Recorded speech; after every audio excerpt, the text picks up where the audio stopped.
À la une aussi de l'actualité, la stratégie nationale de réduction des risques des catastrophes fait l'objet d'un atelier de 3 jours organisé à Kinshasa par le gouvernement congolais qui estime que cette stratégie constitue la composante d'un programme intégré de réduction de la pauvreté. Elle doit servir de document de référence pour une meilleure coordination et une synergie des interventions dans la vision de renforcement du leadership du gouvernement congolais pour des actions en faveur de la population en réponse aux besoins de cette dernière. Avec l'organisation à Kinshasa durant 3 jours de l'atelier de validation de la stratégie nationale de réduction des risques de catastrophes, les ambitions de développement de l'RDC pour son émergence plaident pour l'intégration de la prévention des risques dans toutes les politiques publiques et dans tous les secteurs en vue d'une gestion efficace des risques de catastrophes, en vue de la réduction substantielle des pertes liées aux catastrophes et partant contribuer au développement durable, incluant l'amélioration de la résilience communautaire. À Martelly, le patron de la territoriale. Comptant sur l'expérience cumulée des experts ici réunis, vous convie à travailler en toute responsabilité pour la projection rigoureuse des interventions sur base des données réelles.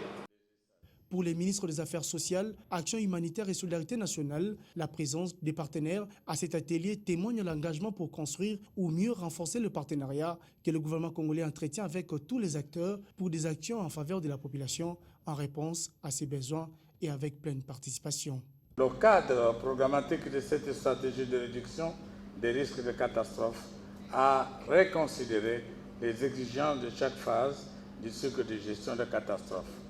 La préparation est la racine principale et le tronc dont dépend l'efficacité des opérations de secours. La réponse doit être déclenchée en une urgence pour sauver des vies humaines et subvenir aux besoins imminents des sinistrés.